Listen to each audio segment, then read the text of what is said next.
Hello guys, कैसे हैं आप लोग? आई होप आप लोग सब बढ़िया होंगे। कुछ ठीक है, तो अब स्टार्ट करते हैं हम लोग क्या, blood pressure and it's regulation. बच्चे पढ़ रहे हैं यार, आप लोग अच्छा रिस्पांस दे रहे हो, तो जितने बच्चे भी अगर आप पढ़ते हो यार रिस्पांस दिया करो यार, मेरा दिन बन जाता है झूठ नहीं बोलूँगा, है ना, मज़ा आ जाता है मेरे को। बाकी है ना, बाकी आपके बायोकेमिस्ट्री पूरा ही है, उसमें कुछ भी लेक्चर अगर रह रहे हैं ना, प्लीज़ वहाँ पर कमेंट करो। मैं वेट कर रहा हूँ, बच्चा मुझसे पढ़ाएगा, अब वो मुझसे काम करवाएगा। मैं बायोकेमिस्ट्री नहीं करने वाला अभी फ़िलहाल, ठीक है। आप लोग जब पढ़ोगे वीडियोस, आपको लगेगा कि हाँ यार ये टॉपिक नहीं है, होगा, नो डाउट अबाउट दैट, मुझे भी पता है कुछ टॉपिक नहीं है, लेकिन वो जब आप बताओगे देन मैं वो वीडियो बना दूंगा। कुछ होंगी 5-10% चीज़ें, है ना। बाकी अब हम फिजियोलॉजी स्टार्ट कर चुके हैं, आराम आराम से पढ़ेंगे फिजियोलॉजी। एज सच कोई हरी नहीं है हम लोगों के लिए। मैं जितना हो सकेगा इस सेशन में पढ़ा दूंगा फिजियोलॉजी, कोशिश करूंगा बहुत बड़ा हिस्सा कवर कर दूं, बट जितना हो रहा है आप समझ के पढ़िए। मैं जल्दबाजी में कंटेंट से कॉम्प्रोमाइज़ नहीं कर सकता हूँ, ठीक है। एक मिनट, नोटिफिकेशन आया कुछ, हाँ। कंटेंट से कॉम्प्रोमाइज़ नहीं कर सकता हूँ। तो एक टॉपिक है आज का, blood pressure in its regulation. तो ये इंपॉर्टेंट टॉपिक बन जाता है, बहुत इंपॉर्टेंट है। क्यों इंपॉर्टेंट है? आप अभी जितने भी चैप्टर पढ़ाए ना, जितने भी लेक्चर पढ़ा है CVS में, जितना भी कुछ पढ़ा है, सबसे इंपॉर्टेंट, चलो मैंने यही बोल दिया, BP रेगुलेशन है, आता है। क्यों इंपॉर्टेंट है? क्योंकि आपके पहली बात तो आपके आसपास जो सबसे कॉमन बीमारियां होती है ना, उनमें से एक BP होता है, हाइपरटेंशन जिसे बोलते हैं। तो ऐसी बीमारियां जो हमारे आसपास कॉमन है, तो उनके आसपास वाले टॉपिक जरूर आते हैं। तो BP का, हाँ, हम आज एज सच कोई क्लिनिकल कोई अप्रोच नहीं होने वाला, हम फिजियोलॉजी पढ़ेंगे, बट यही बेस बनाएंगे आप लोगों के। चलो स्टार्ट करते हैं बिना टाइम वेस्ट करें। तो प्रेशर तो पता ही है हम लोगों को, आगे देखते हैं ब्लड प्रेशर। तो आर्टेरियल ब्लड प्रेशर, पहली बात आर्टरी क्या होती है? जो भी मेरे हार्ट से निकले, मैंने बोला ये आपका हार्ट है, यहाँ से एक वेसल निकल रही है, तो उसका नाम क्या होगा? Artery, without any exception. Artery are the vessel, तो क्या होगा वहाँ पे आपका? आर्टरी आर द वेसल जो आपका अवे फ्रॉम द हार्ट निकले, हार्ट से दूर जाएं, हार्ट से दूर जाएं, ठीक है। अब जब जो चीज़ हार्ट से निकलेगी ना, उसके अंदर ज़्यादा प्रेशर होगा। वीन्स के कंपैरिजन है, वीन प्रेशर नहीं नापते हम। आर्टरी प्रेशर क्यों इंपॉर्टेंट है हमारे लिए? बिकॉज वो हार्ट से निकल रही हैं, और हार्ट का फंक्शन क्या होता है? हार्ट का फंक्शन है पंप करने का। तो जो हार्ट से निकलेगा ना, उसमें प्रेशर हम देखेंगे। तो आर्टेरियल ब्लड प्रेशर की ही बात कर रहे होंगे, वीनस ब्लड प्रेशर तो बहुत ही कम होता है, हाँ, इसीलिए वहाँ वाल्व होते हैं, यहाँ वाल्व नहीं होते, अभी मैं बात नहीं कर रहा उसकी। हाँ, तो आर्टेरियल, एक सेकेंड, हाँ, arterial blood pressure defined as a lateral pressure, कि मान लो ये आर्टरी है, इसके अंदर ब्लड भरा हुआ है, तो ये लेटरली इस वॉल पे परपेंडिकुलर इस तरीके से कितना प्रेशर लग रहा है, उसको हम क्या बोलेंगे? On a column of blood कितना लगा रहे हैं उस वॉल पे लेटरली, उसे हम क्या बोलेंगे? आपका ब्लड प्रेशर बोलेंगे। तो यहाँ पे कुछ टर्म आती है, मैं डेफिनेशन नहीं लिख रहा हूँ, फिर मैं बता रहा हूँ, ये बहुत कॉमन वर्ड्स हैं, मैं समझा रहा हूँ, आप समझ जाओगे, क्या पता आप लोग को आता भी हो। तो पहला क्या है? पहला टर्म आता है सिस्टोलिक ब्लड प्रेशर। देखो, सिस्टोलिक माने होता है कॉन्ट्रैक्शन। जब मेरा हार्ट कॉन्ट्रैक्ट करेगा, मेरे वेंट्रिकल कॉन्ट्रैक्ट करेंगे, तो ब्लड बाहर निकलेगा, कौन लेके जाएगा? आर्टरी लेके जाएंगी। उस टाइम पे प्रेशर कितना होगा? That pressure is not systolic blood pressure. यानी कि जब मेरा हार्ट कॉन्ट्रैक्ट कर रहा होगा, दब रहा होगा, पंप कर रहा होगा, उस टाइम पे आर्टरी में कितना प्रेशर है, उसे हम बोलेंगे सिस्टोलिक ब्लड प्रेशर। 120 है ना, रेंज मैंने लिख दी एक मोटा मोटा, बट ये नंबर बहुत इंपॉर्टेंट है, 120 mm ऑफ Hg। दूसरी बात है डायस्टोलिक। अब जब मेरा हार्ट ने कॉन्ट्रैक्शन किया तो रिलैक्स भी करेगा, तो उस टाइम पे भी आर्टरी में कुछ प्रेशर होगा। हाँ, मुझे पता है उससे तो कम होने वाला है, कॉन्ट्रैक्शन से तो कम होने वाला, कॉमन सेंस है ना। तो वो क्या होगा? 80 हो गया, है ना, इससे कम है। तो दो टर्म क्लियर हो गई कि जब मेरा हार्ट कॉन्ट्रैक्ट करेगा, है ना, जब मेरा प्रेशर, और जब रिलैक्स करेगा, जब मेरा प्रेशर। अब पल्स प्रेशर क्या है? दोनों के बीच में डिफरेंस, सिस्टोलिक माइनस डायस्टोलिक। लिख लो यहाँ पे, सिस्टोलिक माइनस डायस्टोलिक। तो अगर नॉर्मल लेके चले, 120 माइनस का 80 कितना आ जाएगा? 40। मेन है ये मीन आर्टेरियल ब्लड प्रेशर, काफी इंपॉर्टेंट है ये। आर्टरी क्या? एवरेज, मतलब डायस्टोल सिस्टोल दोनों हो रहे हैं, एवरेज प्रेशर कितना रहता है एक कार्डिक साइकिल में? आप बोलोगे एवरेज, अच्छा, इसको प्लस करो, सिस्टोल को प्लस करो, डायस्टोल से डिवाइड बाय 2 मार दो, एवरेज निकल आएगा। क्या बड़ी बात? नहीं, ऐसा नहीं। डायस्टोल बहुत लंबे समय के लिए चलता है, इसलिए हम फॉर्मूला वैसा नहीं बन सकता, सिंपल एवरेज नहीं होगा। फॉर्मूला क्या है? Diastole pressure plus 1/3 of pulse pressure, ठीक है। सॉल्व करोगे, डायस्टोल प्रेशर कितना है? मान लिया 80 प्लस 1/3 ऑफ 40, तो आपका 93.3 करके निकल आएगा। रेंज मान लो हल्का हल्का ±5, बट ये नंबर ये है क्या? Mean arterial blood pressure. Simple average नहीं करेंगे। समझ में आ रहा है क्यों नहीं करेंगे? Because systolic diastolic equal time के लिए नहीं हो रहे हैं, है ना। चलो अब यहाँ पे कुछ वेरिएशन है, नॉट सो इम्पॉर्टेंट। इंपॉर्टेंट क्या है ना, ये पढ़ाऊंगा जब शॉर्ट टर्म रेगुलेशन, आज ही पढ़ाऊंगा, थोड़ी बड़ी वीडियो होती रहे, ठीक है, पढ़ लेंगे, है ना। आ जाओ फिजियोलॉजिकल यार, एज के साथ पता है हम लोगों को ब्लड प्रेशर बढ़ता है ना। और क्या नाम है, मेल में फीमेल में क्या होता है, ब्लड प्रेशर कम होता है कब तक आपका, जब तक मीनोपॉज तक। मीनोपॉज हो गया एक बार, उसके बाद सेम एज में मैन हो या फीमेल हो, सबका ब्लड प्रेशर बराबर रहेगा सेम एज तक। हाँ, मीनोपॉज से पहले फीमेल में 5 mmHg तक फर्क आता है, कम होता है, ठीक है, क्योंकि हार्मोन इजेस्ट्रॉन कम हो जाता है मीनोपॉज के बाद, उस वजह से, ठीक है। बॉडी बिल्ड, ये मतलब जिसकी बॉडी ज़्यादा बड़ी होगी उस तरीके पे ज़्यादा होगा, उस तरीके से ना। डायरनल वेरिएशन दिन में कम होगा, रात तक बढ़ते बढ़ जाएगा, एक्टिविटी करेंगे उस तरीके से, कॉमन सेंस लगा लो, नॉट सो इम्पॉर्टेंट, है ना।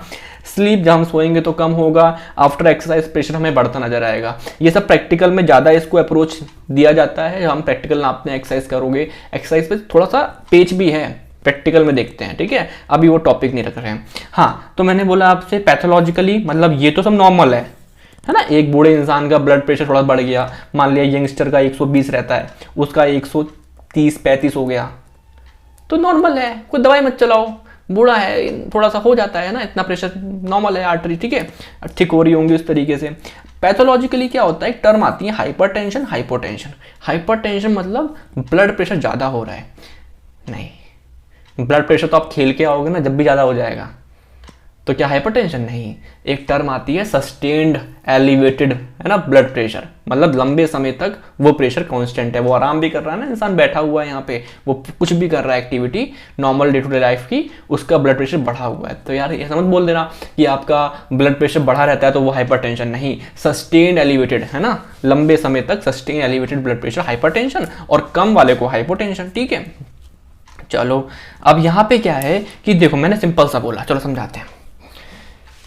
एक व्यक्ति लेटा हुआ है, जब वो लेटा हुआ है तो उसका बीपी नापा मैंने, और जब व्यक्ति वो खड़ा हो गया, है ना, जब वो व्यक्ति खड़ा हो गया तो उसका ब्लड प्रेशर पहले से जब लेटा था कम आएगा, खड़े होने पे ब्लड प्रेशर कम हो जाएगा। क्यों? क्योंकि आपका ग्रेविटी ब्लड को नीचे खींचेगी उस वजह से, लेकिन फिर कुछ देर में नॉर्मल कर लेगा वो। तो बॉडी में कुछ तो मैकेनिज्म है जो बीपी को रेगुलेट कर रहा है ना। मान लिया किसी को एक्सरसाइज करके आया, बीपी बढ़ा, फिर वापस नॉर्मल हो गया। कोई भी आपको शौक लगा, आपने देखा एकदम से आप घबरा गए, बीपी एकदम से कम हो गया, कुछ हो गया, फिर आपको बीपी नॉर्मल हो गया, विद इन सेकंड हो जाता है कुछ चीज़ें। तो कुछ तो बॉडी में हो रहा है, ठीक है। तो वो रेगुलेशन कौन कर रहा है वो हमें डिस्कस करना है, वो रेगुलेशन कौन कर रहा है। तो एक होता है नर्वस मैकेनिज्म, कुछ नर्व्स आएंगी, हम पढ़ेंगे, है ना, 9th and 10th अभी देखेंगे, ठीक है, ब्रेन के लेवल पे कुछ काम हो रहा होगा। कुछ आपका रीनल मैकेनिज्म है, ये लॉन्ग टर्म है कि टाइम लेता है, 2-3 दिन लेता है ये, ठीक है। ये शॉर्ट टर्म वाला क्या है, with in second and minute, कि एक का ब्लड प्रेशर एकदम से बढ़ा फिर सही हो गया, विद इन सेकेंड मिनट, एकदम सडन काम करता है, एकदम से कोई सो रहा था एकदम से उठा, और इतनी जल्दी होता है पता भी नहीं लगता, ठीक है। चलो, और ये लोकल मैकेनिज्म, हार्मोन मैकेनिज्म, ये भी देख लेंगे। इंटरमीडिएट, लोकल वाला इंटरमीडिएट में आ गया, ठीक है, मतलब थोड़ा कम टाइम ज़्यादा लेगा, शॉर्ट से ज़्यादा, लॉन्ग से कम, ठीक है। अभी जो मेरा कंसर्न है, मैं बात नहीं करना चाहता बाकी लोगों की बात अभी नहीं करना चाहता, मैं बात करना चाहता हूँ सिर्फ शॉर्ट टर्म रेगुलेशन की। शॉर्ट टर्म रेगुलेशन यानी कि बीपी का regulation within second to minute में हो जाएगा, वापस से back to the normal. BP बढ़ा एकदम सडन अचानक, है ना, सही कर लेगा, कम हुआ सही कर लेगा अचानक, ठीक है। चलो, मेन बात क्या है, यहाँ लिख देता हूँ मैं एक चीज़, कि इसके पास एक पावर है शॉर्ट टर्म में अडेप्ट करने की। कि मान लो किसी का ब्लड प्रेशर एकदम बढ़ा और वो लंबे समय तक वो इंक्रीज ही रहा, वो नहीं हो पाया सही, है ना, कुछ दिक्कत थी, कुछ थी, तो वो उस प्रेशर को ही शॉर्ट टर्म रेगुलेशन अपना नॉर्मल प्रेशर मान लेगा। मतलब किसी का प्रेशर मान लो कितना है, 160 है, तो आप बोलोगे शॉर्ट टर्म के हिसाब से वो कम करना चाहिए, बट वो कम नहीं हो पाया, वो 160 ही रहा, है ना। तो वो जो शॉर्ट टर्म वाला है आप कम नहीं करेगा, आप उसको ही मान के अपना ब्लड प्रेशर नॉर्मल मानेगा, उसको ही 160 वाले को। तो एडेप्ट बहुत जल्दी करता है कि सेकंड एंड मिनट में काम हुआ तो हुआ, वरना आगे देखो, वरना लॉन्ग टर्म मैकेनिज्म वगैरह करेंगे अपना काम। शॉर्ट टर्म वाला करेगा, नहीं कर पाया तो अडेप्ट हो जाएगा उसके हिसाब से, लगा नहीं रहेगा, ठीक है। चलो, तो 3 तरीके से करेगा ये, baroreceptor mechanism, chemoreceptor, CNS ischemic response, देखेंगे मजा आ जाएगा। हाँ, ये क्या लिखा है मैंने, ये मैंने ब्लड प्रेशर लिखा है क्या, MAP वाली, मीन आर्टेरियल ब्लड प्रेशर, ये क्या है, कहाँ लिखा था, ये रहा मीन आर्टेरियल ब्लड प्रेशर, ये नॉर्मल लिखा है 93.3, ठीक है। तो ये बैरो रिसेप्टर कब है, जब ये 60 से 180 के बीच में फ्लक्चुएशन आ गई बाई चांस, 60 से 180 नॉर्मल प्रेशर नहीं है, मीन आर्टेरियल ब्लड प्रेशर है, ठीक है। तो आपका ये काम करेगा बेस्ट, है ना। थोड़ा जूम कर देता हूँ। और यहाँ देखो कीमो रिसेप्टर में क्या है, जब बीपी क्या हो, कम हुआ, 40 से 60 हो गया, बीपी मतलब मीन आर्टेरियल ब्लड प्रेशर, मैं फिर बोल रहा हूँ, है ना। और इश्चियम में क्या हुआ, और कम हुआ, 40 तक हो गया, और कम हो रहा है। हम एक एक करके तीनों को देखते हैं, एक एक करके तीनों को देखते हैं। चलो अब मेरे बात समझो, पहला मैकेनिज्म बैरो रिसेप्टर रिफ्लेक्स। जब मैंने बैरो रिसेप्टर रिफ्लेक्स बोला तो एक नाम आ रहा है स्टार्टिंग में, बैरो रिसेप्टर, है ना। तो बैरो रिसेप्टर मतलब जो कुछ स्टिमुलस, स्टिमुलस क्या होता है, मेरी सराउंडिंग में, मेरी बॉडी में कुछ भी चेंज आ रहा है, उससे मेरे फर्क पड़ रहा है, वो होता है स्टिमुलस।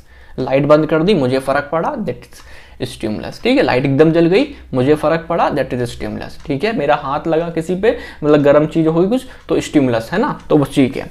अब मैंने क्या बोला, बैरो रिसेप्टर, बैरो से क्या होगा, प्रेशर। तो ऐसी चीज जो प्रेशर के चेंज को पता कर ले, किसी का बीपी कुछ था एकदम चेंज हुआ, बैरो रिसेप्टर ने डिटेक्ट कर लिया, चेंज इन प्रेशर वो डिटेक्ट कर सकता है, ठीक है। तो ये हो गया। तो हम मेनली दो की बात करेंगे, और भी होते हैं, तो दो रिसेप्टर की बात करते हैं, कैरोटिड बैरो रिसेप्टर और आर्टिक आर्च बैरो रिसेप्टर। लोकेशन देखते हैं पहले इन रिसेप्टर्स की बॉडी में, ओवरऑल बॉडी में कहां पर है, ठीक है। चलो आ जाओ।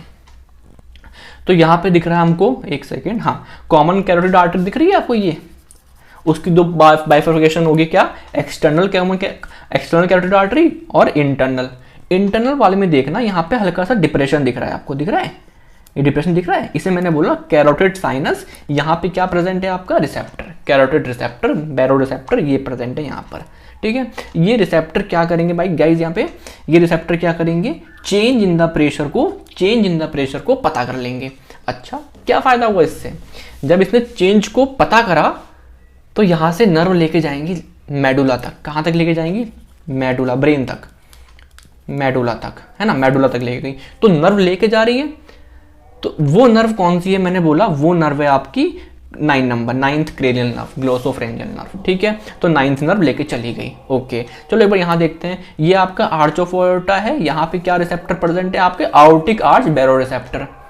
तो समझ में आ गया। अब यहाँ से जो नर्व लेके जाएगी ये इन्फॉर्मेशन, वो कौन सी है आपकी, कौन सी है, वेगस नर्व हो गई, वेगस नर्व हो गई, है ना। ये ब्रांच ऑफ वेगस नर्व है यहाँ पे, और ये लेके वेगस नर्व कहाँ चली गई, ब्रेन तक। तो मैंने क्या पढ़ाया ये सुनो, हम लोग छोटे क्लासेस में पढ़ते हैं, हमारी बॉडी में आता है पहले स्टिमुलस यहाँ पे क्या होगा, प्रेशर में चेंज। स्टिमुलस को कैप्चर करने वाले, पता करने वाले होते हैं रिसेप्टर। तो यहाँ पे क्या है, बैरो रिसेप्टर। फिर ये रिसेप्टर जाते हैं, रिसेप्टर इंफॉर्मेशन पकड़ते हैं और फिर नर्व को देते हैं। तो यहाँ पे नर्व कौन कौन सी है, 9th nerve and 10th nerve, है ना, ग्लोसोफ्रेंजियल नर्व एंड आपकी वेगस नर्व।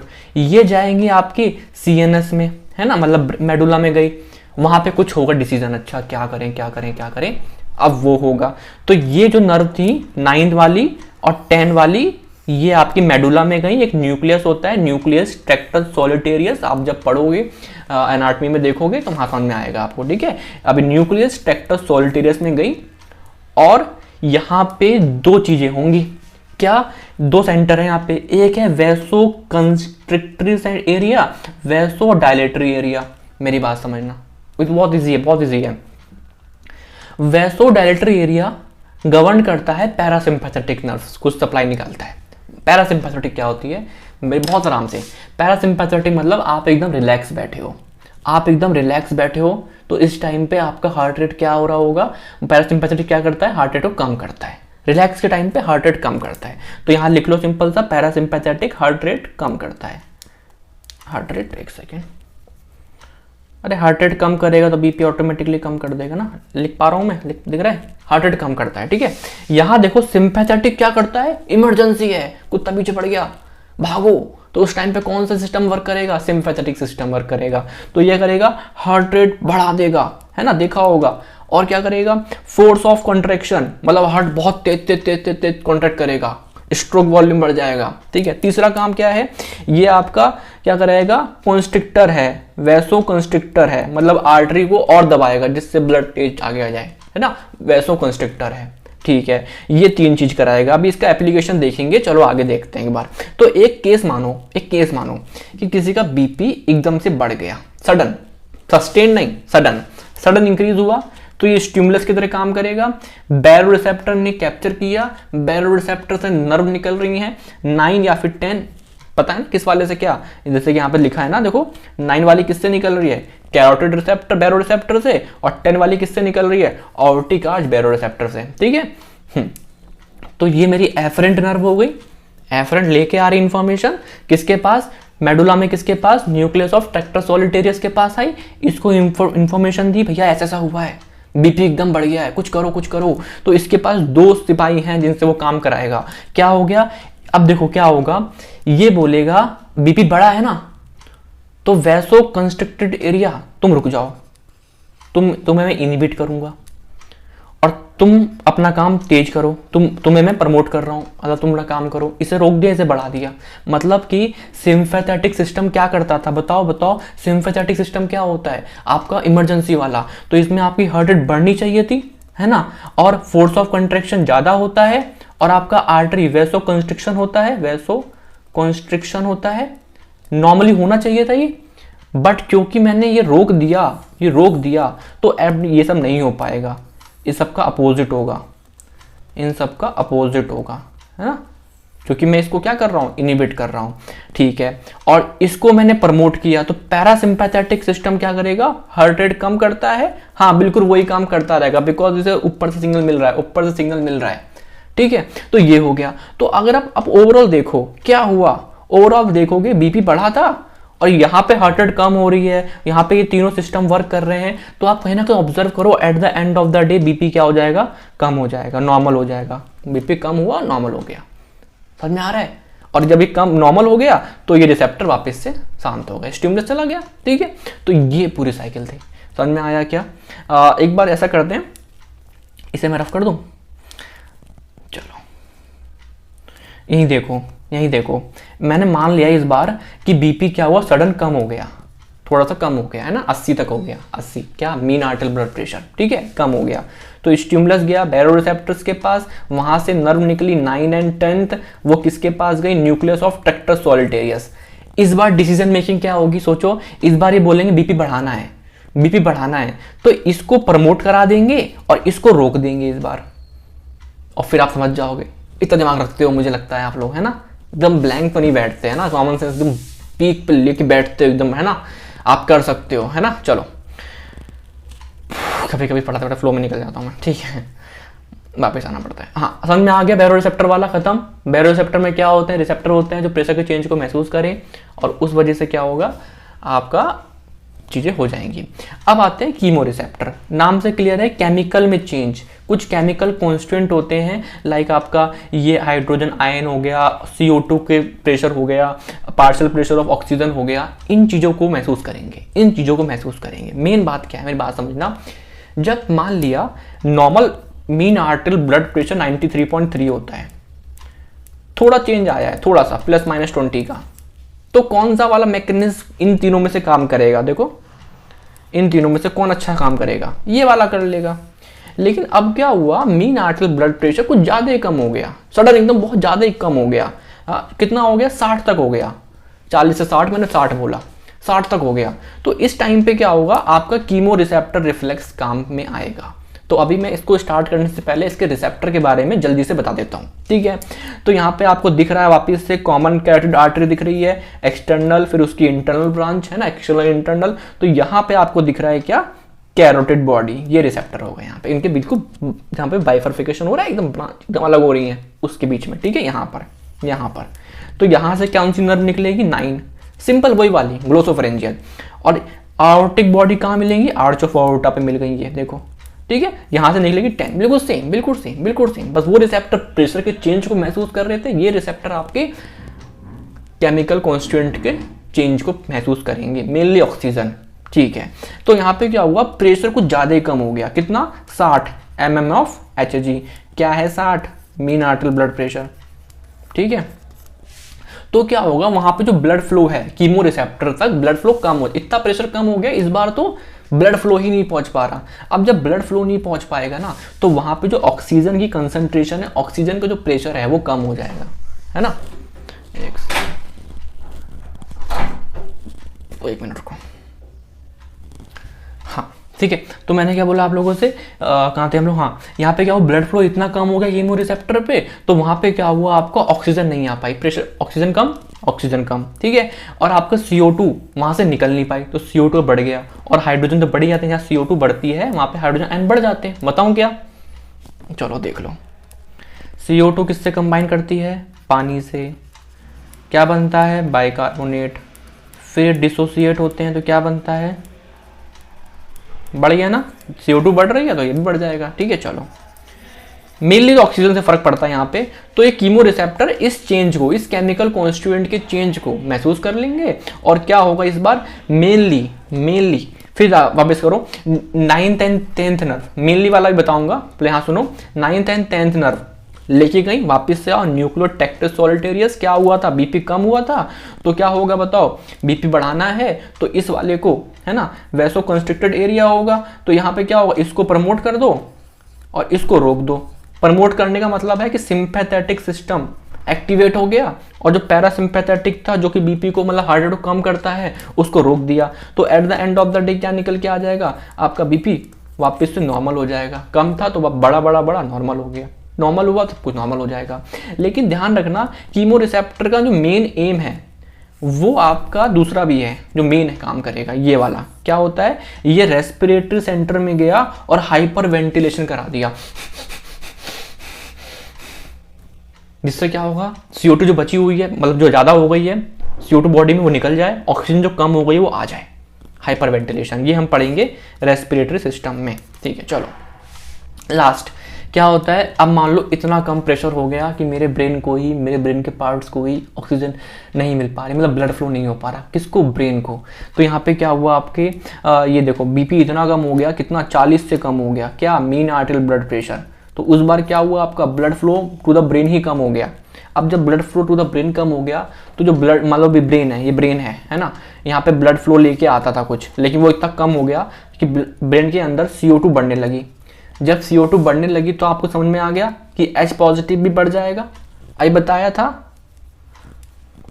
ना, CO2 combine with water to form bicarbonate and ये डिसोसिएट होंगे तो ये बढ़ जाएगा, ठीक है, ये बढ़ गया। तो CO2 बढ़ी तो बाइकार्बोनेट बढ़ गया, और ये जाके जो ब्रेन के अंदर प्रेजेंट होते हैं सेंट्रल कीमो रिसेप्टर, जो मैंने ये बताए थे, ये पेरिफेरल कीमो रिसेप्टर बॉडी के बाहर हैं, जो ब्रेन में होंगे, तो उन्हें एकदम पता चल जाएगा, और वो जाके क्या कर देंगे, न्यूक्लियोटेक्टिस सॉलिटेरियस के थ्रू क्या कर देंगे, वैसो कंस्ट्रिक्टेड एरिया, यानी कि सिंपैथेटिक सिस्टम, यानी कि हार्ट रेट को बढ़ा देंगे, यानी कि फोर्स ऑफ कंट्रैक्शन को बढ़ा देंगे, यानी कि वैसो कंस्ट्रिक्शन करा देंगे, आर्टरी पिचका देंगे हल्की सी। इन सब से क्या होगा, एक